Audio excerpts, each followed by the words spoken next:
इस स्लाइड को आप देखो तो यहाँ पे क्या बताया हुआ है, यहाँ पे आपको एक कन्वर्जन्स के पॉइंट्स बताए हुए हैं, जैसे 1 नैनोमीटर तो 10⁻⁹ मीटर, तो ये मैं ऑलरेडी पहले भी बता चुका हूँ। 1 picometre 10⁻12 metre. 1 degree Fahrenheit 9/5 degree Celsius plus 273। इसे याद कर लेना, ये रिलेशन है। जैसे केल्विन और डिग्री सेल्सियस का रिलेशन होता है ना, तो इसी तरह से फ़ारेनहाइट और डिग्री सेल्सियस का रिलेशन होता है। ये भी बुक में आपको दिया हुआ है, which you have to learn. F is equal to 9/5 into degree Celsius plus 32। Kelvin और डिग्री सेल्सियस का relation, K is equal to degree Celsius plus 273। 1 liter is equal to 1 dm cube and 1 ml is equal to 1 centimeter cube. Just keep in your mind और इसे अपनी copy में लिख लेना जब video भेजूं, जैसा भी हो। तो ये याद रखने वाला है और आपको थोड़ी प्रैक्टिस करनी पड़ेगी जिससे आपके ब्रेन में फिट हो जाए। अब हमारा टॉपिक आता है significant scientific notation and significant figure. तो जो आपने फिजिक्स अपनी शुरू की होगी ना, तो फिजिक्स में मैथमेटिकल टूल्स आते हैं सबसे पहले टॉपिक। फिजिक्स शुरू जब भी कोई टीचर करवाता है ज़्यादातर मैथमेटिकल टूल करवाते हैं। तो मैथमेटिकल टूल में डिफरेंशिएशन, इंटीग्रेशन, सिग्निफिकेंट फिगर्स, इस तरह की चीज़ें ऑलरेडी कवर होती हैं। तो जो आपने फिजिक्स में पढ़ी है ना, वही है, उसे कमी है यहाँ पे हमारा केमिस्ट्री में। तो अब हम इनको यहाँ से शुरू करते हैं वन बाय वन। तो सबसे पहला टॉपिक आता है हमारा अपना साइंटिफिक नोटेशन। अभी साइंटिफिक नोटेशन क्या होती है, मैं यहाँ से रीड करता हूँ, फिर मैं समझाता हूँ वन बाय वन क्या होती है। It is exponential notation in which any number can be represented in the form n into 10⁻n। इसको समझना ध्यान से, क्या बोला जा रहा है, इनटू एक्सपोनेंशियल फॉर्म में into n into 10⁻n, where n is exponent, exponent आपका पावर हो गया स्मॉल n, having positive और negative value, and capital N can very between 1 to 10, यानी कैपिटल N आपका 1 to 10 के बीच में डिजिट हो सकता है। तो अब मैं इसी चीज को आपको समझाता हूँ और इसे आप लोग समझो कि ये होता कैसे है। Just try to understand. और मैं इसको यहाँ पे पेस्ट करता हूँ और अब आपको इसे मैं समझाता हूँ। तो हमें अभी समझना है जो बेसिक टॉपिक, वो है साइंटिफिक नोटेशन। तो सबसे पहले जो हम समझ रहे हैं, तो आप साथ साथ लिखना चाहते हैं तो साथ साथ लिख लीजिए। साइंटिफिक नोटेशन क्या होता है? साइंटिफिक नोटेशन होता है कि कोई भी दी हुई डिजिट को n इंटू 10⁻n की फॉर्म में लिखना।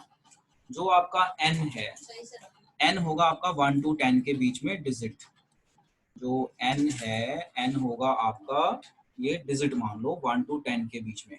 अभी सिखाएंगे कैसे 1 to 10 के बीच का ये डिजिट होता है। अच्छा, और 10 तो पावर की फॉर्म में, और 10 को पता ही आपको मैथमेटिकल फॉर्म में बताया, और n होता है उसकी पावर, जिसे आप एक्सपोनेंट कह रहे हैं। अब मैं एक आपको एग्जांपल देता हूँ तो आपको समझ में आ जाएगा। जैसे मैंने आपसे पूछा कि मुझे आप वेलोसिटी ऑफ लाइट बताइए। मैंने पूछा कि मुझे आप वेलोसिटी ऑफ लाइट बताइए इन एयर। तो हमने 10th में याद किया हुआ है 3.0 इंटू 10⁸8 मीटर पर सेकेंड। अब जरा इस वैल्यू को देखो ध्यान से, ये इसी फॉर्मेट में तो लिखी हुई है, n इंटू 10⁻ समथिंग। इसे 3.0 को n कहते हैं, 10 अपना ये कैपिटल N, 10⁻ समथिंग को 10 की पावर n कहते हैं। तो इससे पहले हमने कभी बात नहीं की, बट हम हमेशा वैल्यूज ऐसे लिखते हैं। या फिर आप देखो 1 मोल की वैल्यू कितनी लिखते हैं, 6.022 इंटू 10⁻23। तो ये भी तो वही है, 1 to 10 के बीच में डिजिट है, यानी कैपिटल M डिजिट, ये 10 की पावर n है। तो अब आपको समझ में आ गया होगा कि हम जितनी भी वैल्यूज याद करते हैं, जो बचपन से अब तक हम करते आए हैं, वो इसी फॉर्मेट में हम करते आए हैं। आपको एक चीज और याद दिलाता हूँ, 1 किलोवाट आवर कितनी वैल्यू थी, 3.6 इंटू 10⁻6 जूल्स कितनी थी, 1 किलोवाट आवर में इतनी वैल्यू आती थी ना, 1 kilowatt hour is equal to 3.6 into 10⁻6। तो ये भी n हो गया, और ये आपका 10 की पावर समथिंग। तो आज तक हमने अपनी लाइफ में जितने भी फिक्स वैल्यूज यूज की हैं, वो बाय चांस आपने सारी साइंटिफिक नोटेशन में की हैं। तो साइंटिफिक नोटेशन है क्या, कि कोई भी डिजिट अगर हम आपको दें तो उसे n और 10 की फॉर्म में पावर लगा के चेंज कर दो, तो उसे हम कहते हैं साइंटिफिक नोटेशन। अब आपको हम सिखाते हैं कि ये साइंटिफिक नोटेशन आप कैसे करेंगे, समझना जरा ध्यान से। देखो एक क्वेश्चन देके करवाता हूँ, समझो ध्यान से समझो। जैसे मैंने लिखा 729, मैंने बोला इसकी साइंटिफिक नोटेशन बनाओ, तो कैसे बनेगी 7.29 इंटू 10⁻², यानी जो भी आपको डिजिट दी होगी उसको 1 डेसिमल में चेंज करना है। उसके बाद जब आप 1 डेसिमल में चेंज करोगे तो अपनी 9th और 10th की नॉलेज लगाओगे, पावर कितनी आनी चाहिए, तो 10⁻²। तो ये हो गया scientific notation. n into 10⁻n को साइंटिफिक नोटेशन कहते हैं। तो I guess you got it. इसी तरह से अंकित एक और वैल्यू दे रहा हूँ, आप उसकी साइंटिफिक नोटेशन बताइए मुझे। तो 29642 बोलो अंकित, इसकी साइंटिफिक नोटेशन 1 डेसिमल में कन्वर्ट करना है और उसके बारे में बताना है। तो जब आप इसे बनाओगे तो ये बन जाएगा 2.9642, 10 की पावर कितनी बोलो, 1 2 3 4, 10 की पावर हो जाएगी 4, और इसको राउंड ऑफ कर लो, तो इसको 2.9 ले लेंगे, राउंड ऑफ करके 96 ले लो, इंटू 10 सर अप्रॉक्स नहीं लिख सकते? 4, अप्रॉक्स भी लिख एक ही सकते हो, बात नहीं, इसको अप्रॉक्स लिख सकते एक हो ही बात। 3.0 इंटू 10⁻4, अभी आपके ऊपर है। अब ये साइंटिफिक नोटेशन की डिस्कवरी क्यों की गई, टू मेक कैलकुलेशन इजी। फिर से सुनो, साइंटिस्टों ने साइंटिफिक नोटेशन की डिस्कवरी क्यों की, क्योंकि ये इतना बड़ा नंबर है, इसको मल्टीप्लाई करने में टाइम लगेगा।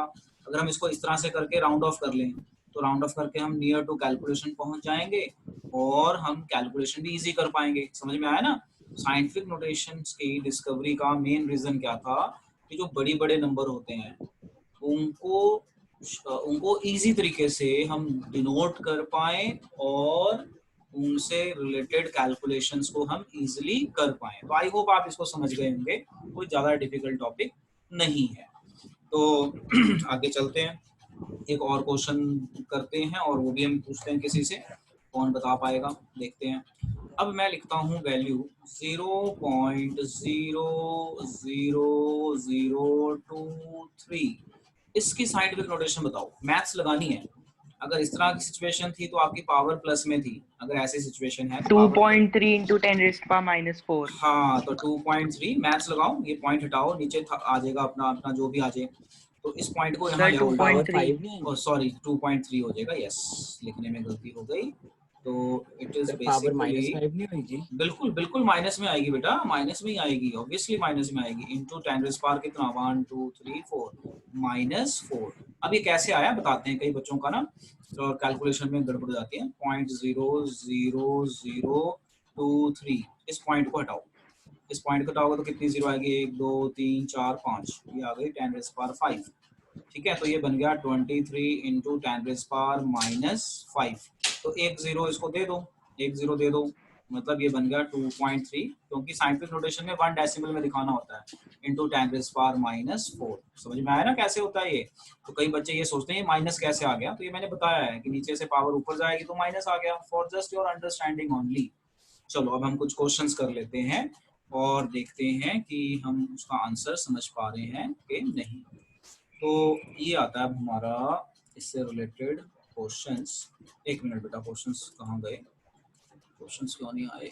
यस, यहाँ से अगर मैं इससे क्रॉस कर दूँ और यहाँ से मैं दूसरी स्लाइड खोलूँ, यस, तो आप देख पा रहे हैं यहाँ पे क्वेश्चंस आपके सामने आ गए।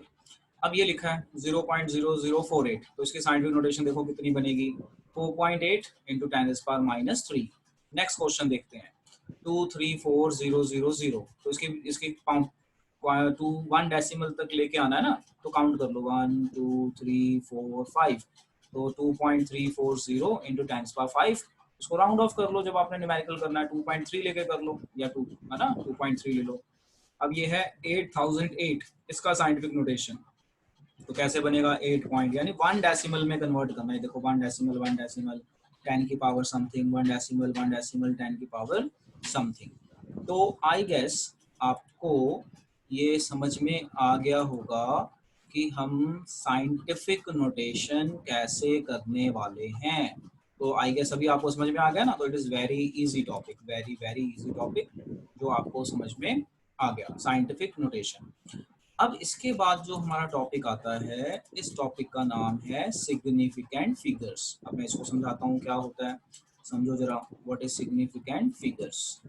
सो देखो यहाँ पे, जस्ट सी दिस, जो मैं आपको दिखा रहा हूँ अभी, टॉपिक का नाम है हमारा significant figures. Just try to understand. जैसे सिग्निफिकेंट फिगर बताता हूँ, जैसे मैंने लिखा 12.02, ठीक है। तो जब मैंने लिखा 12.02, तो 12 तो आपकी फिक्स वैल्यू हो गई। ये 02 डाउटफुल है। डाउटफुल मतलब कि जब हम इसको यूज करते हैं तो कई लोग इसे यूज नहीं करते, कई लोग करते हैं। तो इसी चीज को हम कहते हैं सिग्निफिकेंट फिगर। यानी मैंने अगर कोई डिजिट लिखी, उस डिजिट में कितने मीनिंगफुल डिजिट्स हैं, कोई नंबर लिखा मैंने तो उस नंबर में कितने मीनिंगफुल डिजिट हैं, उसे कहते हैं, ये तो फिक्स है, ये तो फिक्स डिजिट है, मतलब ये तो मीनिंगफुल है। ये डाउटफुल है, ये हम ले भी सकते हैं, नहीं भी ले सकते। जैसे आपका कई बार बिल बनता है कि 11.05 पैसे, तो आप 11 रुपए कहते हैं, चलो भी 11 रुपए दे दें, है ना। तो इसको कई लोग छोड़ देते हैं। अच्छा, कई लोग इसको राउंड ऑफ कर लेते हैं, तो 12 रुपए दे दो मैंने। तो ऐसा होता है। तो ये तो फिक्स है ही है, ये तो देना ही देना है। अब ये डाउटफुल है, ले भी सकता है, नहीं भी ले सकता। इसी चीज को सिग्निफिकेंट फिगर कहते हैं। मतलब कि अगर मैंने कोई डिजिट लिखी तो उसमें कितनी मीनिंगफुल और कितनी डाउटफुल डिजिट्स हैं। तो मीनिंगफुल डिजिट्स बताने को हम कहते हैं सिग्निफिकेंट फिगर, और जो डाउटफुल है ना, उसे अनसर्टन वैल्यू कहते हैं। Uncertain value. अब मैं इसकी डेफिनेशन पढ़ता हूँ, जरा समझना ध्यान से। आपने फिजिक्स में भी पढ़ा होगा ये ऑलरेडी। देखो, significant figures are meaningful digits, यानी 12.02 लिखा तो 12 तो मीनिंगफुल है, जो हमने लेना ही लेना है। Digit which are known with certainty, यानी फिक्स है, सर्टन है। The uncertainty is indicated by writing certain digits and last uncertain digit. तो अनसर्टेनिटी ये डिनोट करने का तरीका है। Thus if we write 11.2 ml, we say 11 is certain and 2 is uncertain, क्योंकि 11.2 में कई लोग बोलेंगे चलो 2 छोड़ दो, तो लोग बोलेंगे नहीं 2 बन रहे तो मुझे 2 दो, नहीं तो 12 दो, राउंड ऑफ कर देते हैं। So uncertain would be plus in last digit in uncertain, and the uncertainty would be +1 in last digit। तो ये है +1 या -1, जो भी आपका होएगा। तो ये खैर हम डेफिनेशन को कंफ्यूज नहीं करते। तो आपसे अगर कोई पूछे व्हाट इज सिग्निफिकेंट फिगर्स, तो आप ये पहली 2 लाइनें लिखो। Significant figures are meaningful digits which are known with certainty, बस इतनी है। एंड और साथ में अनसर्टेन वैल्यू लिखी जाती है। तो सिग्निफिकेंट फिगर है क्या, जो हमें पता है कि इतनी वैल्यू फिक्स है ही है, उसे हम कहते हैं सिग्निफिकेंट फिगर्स। अब मैं इसके कुछ रूल बता रहा हूँ। तो आपने अगर इसे फिजिक्स में पढ़ा होगा, तो आपने ऑलरेडी फिजिक्स में बहुत सारे रूल पढ़े होंगे। तो मैं आपको बहुत सारे रूल नहीं पढ़ाऊंगा, मैं आपको वही पढ़ाऊंगा जो हमारा केमिस्ट्री में यूज होने वाला है। और फिजिक्स में आपने ऑलरेडी पढ़ा ही होगा, तो कई बच्चों को वो रिवाइज हो जाएगा, और जिन्होंने नहीं पढ़ा तो उनको भी समझ में आ जाएगा। अब आप समझो ध्यान से कि सिग्निफिकेंट के रूल्स पढ़ाने जा रहा हूँ। सिग्निफिकेंट फिगर्स कैसे निकालेंगे, मैं इसका रूल बताने जा रहा हूँ। साइंटिफिक का तो बता दिया, बड़ा इजी था। अब सिग्निफिकेंट का सबसे पहला रूल समझना। सबसे पहला रूल बहुत इजी है, अपने आप को कॉम्प्लेक्स मत करना। पहला रूल है all non zero digits, all non zero digits are significant. जब भी आपसे कुछ पूछें, भाई सिग्निफिकेंट फिगर के रूल बताओ, वैसे तो रूल कोई पूछेगा नहीं, आपको याद होना चाहिए। All non zero digits are significant. जैसे मैंने लिखा 2 3, तो ये नॉन जीरो है ना, जीरो तो है ही नहीं, तो 1 2 यानी 2 सिग्निफिकेंट फिगर है इसमें। मैंने लिखा 3, तो इसमें कितने सिग्निफिकेंट फिगर हैं, 1। मैंने लिखा 2 8 9 6 4 8, तो इसमें भी जीरो नहीं है, तो 1 2 3 4 5 6, यहाँ पे सिग्निफिकेंट फिगर हो गए 6। तो आपको मोटा मोटा समझ में आ गया कि रूल 1 कहता है कि अगर कोई नॉन जीरो डिजिट है तो वो काउंट होनी ही होनी है। अभी जीरो का तो मैंने बताया नहीं, तो अभी अगले उसमें बताता हूँ जीरो का कैसे होता है। तो फर्स्ट रूल कहता है कि all non zero digits are significant. आपने फिजिक्स में भी पढ़ा होगा, नहीं पढ़ा तो मैं जो बता रहा हूँ आप उसे समझ लीजिए। तो मैं इन सबको ना 3 रूल्स में क्लब कर दूंगा। Rule number 2, if, rule number 2 समझना, if zero comes between two non-zero digit, ये ध्यान रखना क्या मैं बोल रहा हूँ। if 0 comes between two non-zero digits, then ध्यान से समझना मैं क्या कह रहा हूं, then 0 is also significant. Just keep in mind, अभी मैं इसकी एग्जांपल देता हूँ, समझना जरा ध्यान से.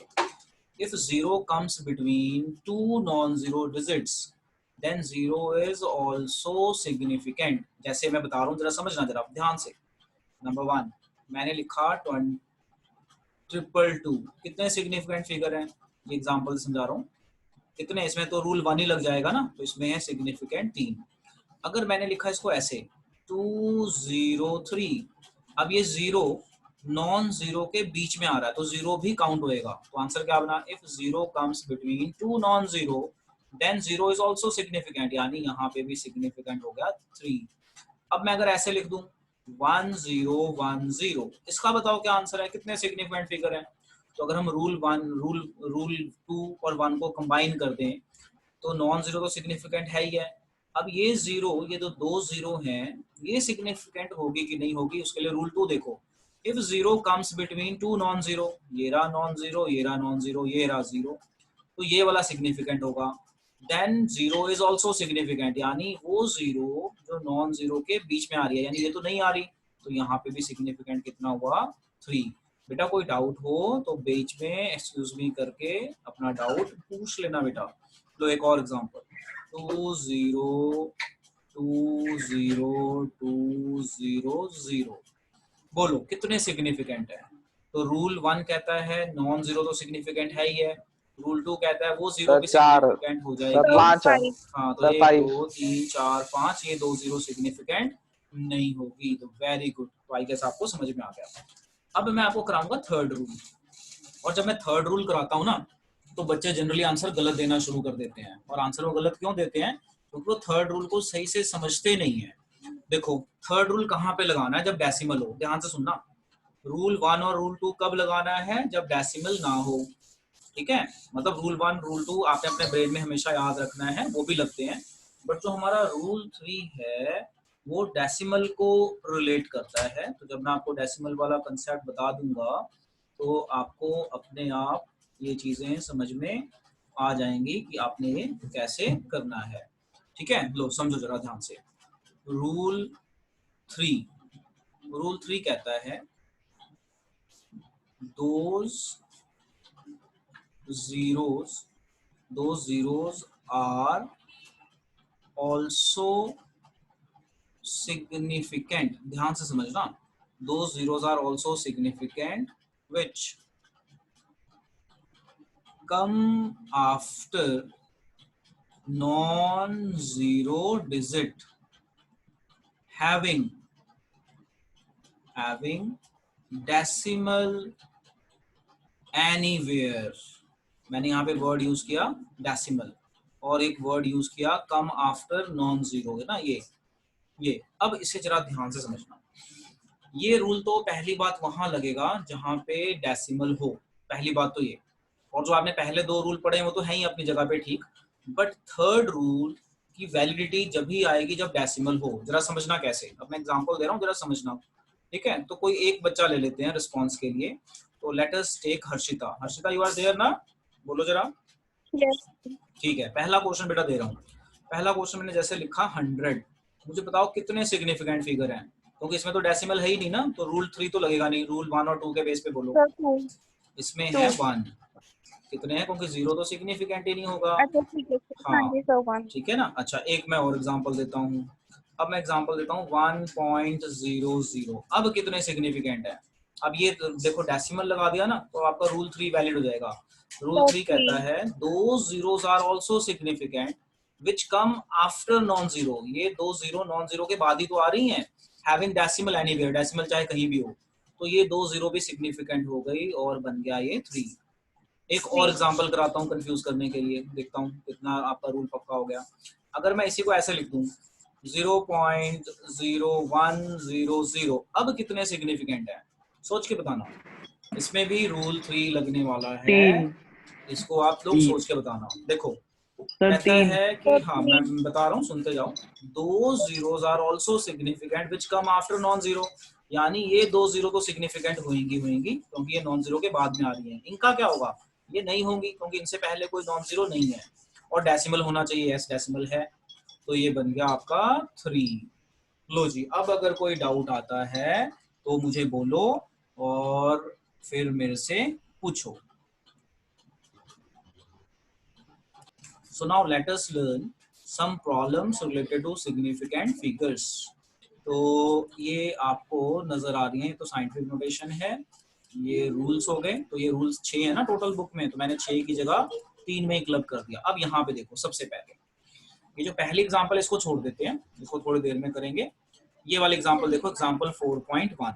लो इस केस को देखो, कितने सिग्निफिकेंट है, देखो यहाँ से नीचे से देखो 0.0025। तो यहाँ पे सिग्निफिकेंट आ रहे हैं 2। क्यों आ रहे हैं, क्योंकि डेसिमल आ गया ना। तो रूल 3 कहता है दो zeros are significant which come after non zero. तो इसमें तो नॉन जीरो है ही नहीं, मतलब जीरो है ही नहीं। तो इस तरीके से आप करेंगे और आपका सिग्निफिकेंट फिगर बन गया वहां पे 2।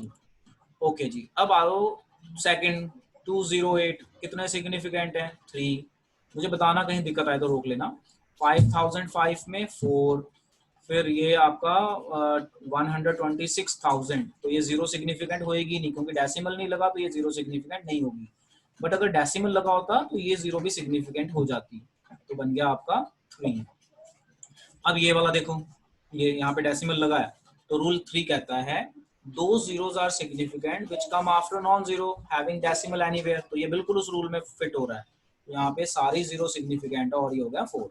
अच्छा इस केस को देखो, इस केस में अगर डेसिमल ना भी होता तो भी जीरो सिग्निफिकेंट होनी थी। इसको मैं यहाँ लिख के दिखाता हूँ, 2.0034। लो जरा देखो, समझो, देखो जरा समझो क्या लिखा हुआ है, 2.0034। अब आप देखो, zeros are significant if come between non zero. तो अगर ये डेसिमल ना भी होता ना तो भी आपने ये जीरो काउंट करनी थी। तो यहाँ पे कितना सिग्निफिकेंट बना, 1 2 3 4 5। अगर मैं इसको ऐसे लिख देता 20034, अब भी आंसर क्या आना था ये बताओ, क्या आना था अब भी आंसर, बोलो बेटा। सर 5 जाना अब था। भी 5 ही आना था, क्यों, क्योंकि ये जीरो सिग्निफिकेंट है because of second rule. Because of हाँ जी second सर। rule, क्योंकि zeros are significant if come between non zero। तो अगर डेसिमल नहीं भी होता तो भी। एक और केस चलो डिस्कस करते हैं। अगर ऐसे होता 20300 और एक केस 2.0300। अब बताओ, यहाँ पे सिक्स्थ वाले केस में ये वाली जीरो सिग्निफिकेंट है because coming between non zero, ये वाली नहीं है क्योंकि नॉन जीरो के बाद में आ रही है, बिटवीन में नहीं आ रही है, और डेसिमल नहीं है। अगर डेसिमल नहीं है तो यानी रूल 1 और 2 भी लगना है। तो यहाँ पे आपका आंसर आना था 3। अब लग गया डेसिमल, तो ये जीरो भी सिग्निफिकेंट हो गई और आपका आंसर आ जाएगा 5। बोलो बेटा, एनी प्रॉब्लम टिल हियर, बोलिए बेटा। No sir. ठीक है, अब हम एक और एग्जांपल करते हैं पावर वाली फॉर्म में। तो आसान है टॉपिक, तो घबराना नहीं है। बाकी देखो बेटा, मैंने बताया है +1 में प्रॉब्लम आती है, तो आप मुझे बताना क्या प्रॉब्लम आ रही है, तो मैं एक्स्ट्रा क्लास लेके सॉल्व करवा दूंगा। कोई घबराने वाली बात नहीं, जब भी मेरे पास टाइम अवेलेबिलिटी होगी करवा दूंगा मैं। अब देखो, मान लो आपको क्वेश्चन दे दिया 6.22 इंटू 10⁻³ में आप बताओ कितने सिग्निफिकेंट फिगर हैं।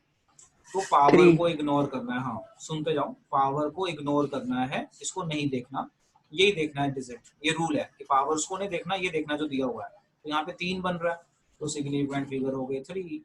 अच्छा एक और बताओ, 6.022 इंटू 10⁻23, इसमें कितने सिग्निफिकेंट हैं, कितने हैं इसमें सिग्निफिकेंट, 4। 4 वेरी गुड, क्योंकि हमने पावर को देखना ही नहीं है। चलो एक और बताओ, 3.6 इंटू 10⁻6 जूल्स, इसमें कितने सिग्निफिकेंट होंगे। ये मैं यूनिट 2 बता देता हूँ, इसमें कितने होंगे, पावर को देखना नहीं है तो ये हो जाएंगे 2। अच्छा एक केस और, वेलोसिटी ऑफ लाइट 3.0 इंटू 10⁸8, इसमें कितने सिग्निफिकेंट हैं। 1 इसमें डेसिमल 2 लग गया ना, तो डेसिमल लग गया तो ये जीरो काउंट होएगी, तो ये भी हो गया आपका 2। तो इस तरह के बहुत क्वेश्चंस पॉसिबल हैं जो आप ट्राई कर सकते हैं। अब चलते हैं आगे। देखो अब ये वाला केस 6.626 4 सिग्निफिकेंट, यहाँ पे भी 4, यहाँ पे 2, यहाँ पे भी 4। तो ये सारे केस मैंने आपके साथ डिस्कस कर दिए। अब इसके बाद जो हमारा टॉपिक आता है, ये टॉपिक आता है हमारा डाल्टन्स एटॉमिक थ्योरी।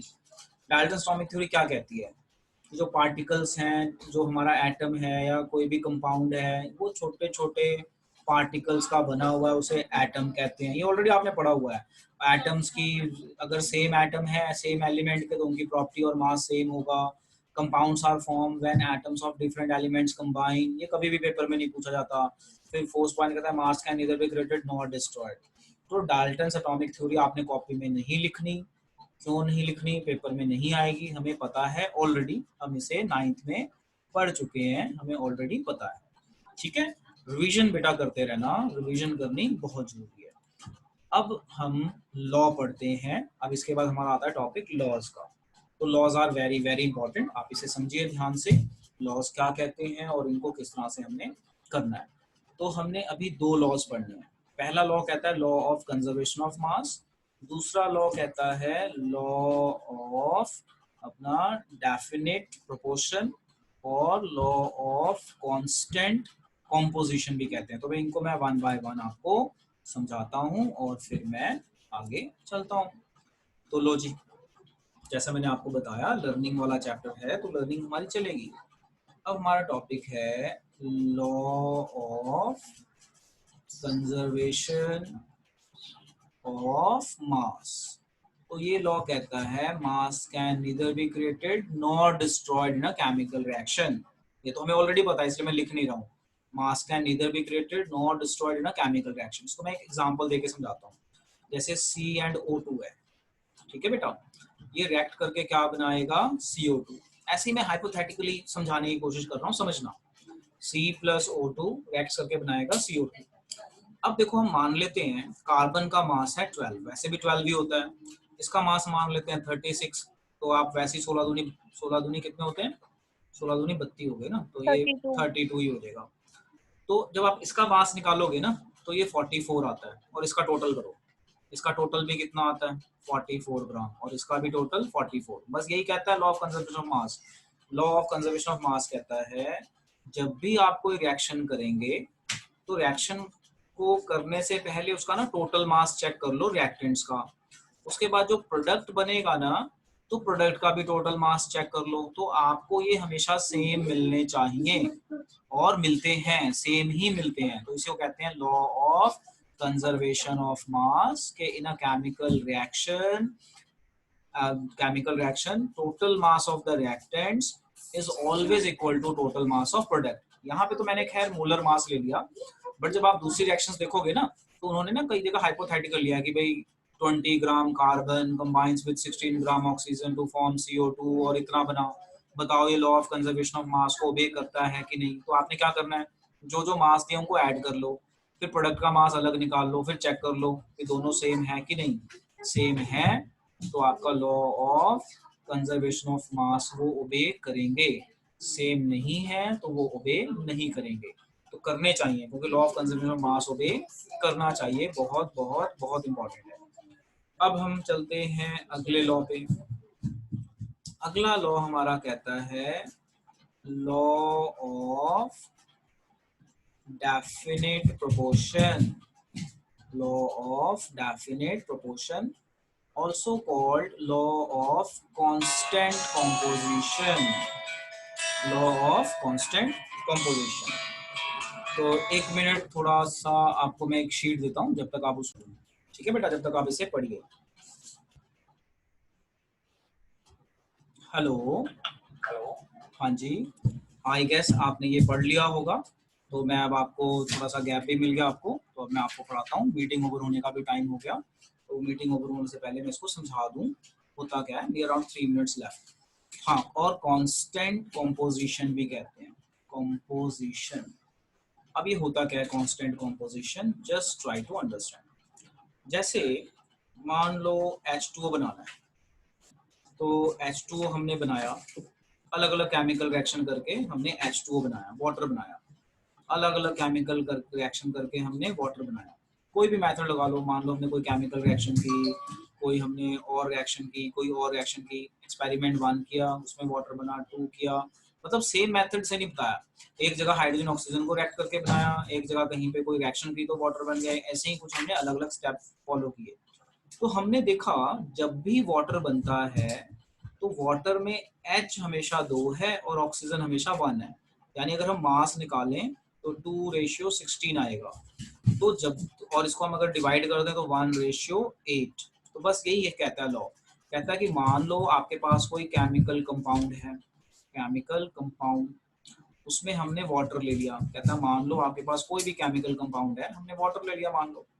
कहता है कि कोई भी केमिकल कंपाउंड बनाओगे तो जो उसकी एलिमेंट्स की मास रेशियो होगी, ये जो नीचे निकाला है ना, इसे कहते हैं मास रेशियो, जो उस एलिमेंट की मास रेशियो होगी उस कंपाउंड में, वो हमेशा सेम होगी बाय जिस मर्जी मेथड से उस कंपाउंड को बना लो।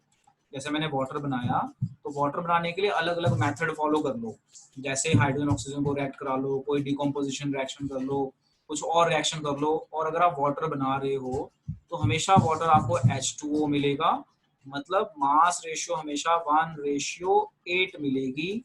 इसी को कहते हैं लॉ ऑफ डेफिनेट प्रोपोर्शन।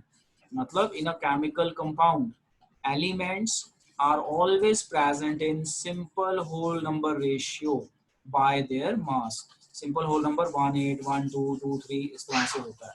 तो समझ में आ गया क्या होता है? तो अब आप इसे याद भी कर लीजिए यहाँ से, और हम उसके बाद फिर आगे चलेंगे। कहता है law of definite proportion. In a pure chemical compound elements are always present in definite proportion by their mass. Definite proportion by their mass. इसकी एग्जांपल भी मैंने आपको समझा दी।